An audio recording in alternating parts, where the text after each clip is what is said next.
He had no crown, no proof, not even a proper name. And yet, kings welcomed him, armies followed him, nations believed him, all because he told a single, powerful lie. This isn't fiction.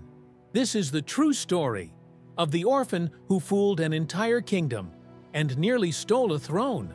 England, 1486.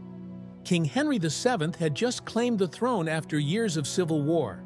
His rule was fresh, his grip fragile, and his enemies far from silent. Then, from the shadows of Europe, a young man emerged. He said he was Richard, Duke of York, the younger prince believed murdered in the Tower of London, a boy thought long dead, now a man claiming to be England's rightful heir. He had no royal bloodline to prove it, no surviving family to vouch for him, but he had something far more powerful, a story. The name he gave? Perkin Warbeck, an orphan raised in obscurity until destiny called.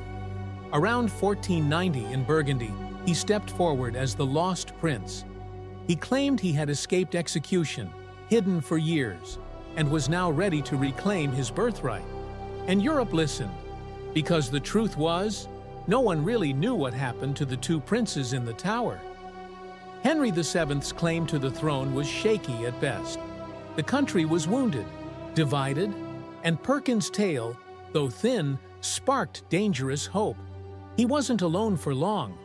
Margaret of Burgundy, sister to the late King Edward IV, welcomed him as her nephew. King Charles VIII of France offered political support. And in a shocking move, King James IV of Scotland gave him soldiers and married him to his own cousin. Now he had a wife, an army, and legitimacy.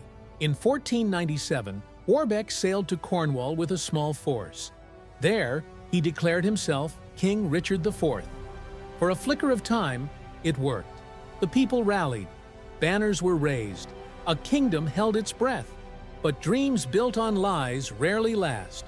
Support collapsed, his army faltered, and Perkin was captured, dragged through the streets as a traitor, mocked, paraded, humiliated. But King Henry didn't execute him, not immediately.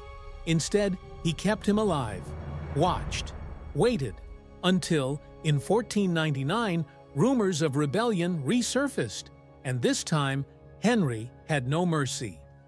Perkin Warbeck was hanged at Tyburn. A fraud, they said, a pretender. But here's the twist.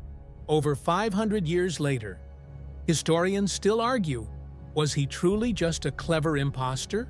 Or was he really the lost Prince of York, silenced by a king terrified of the truth?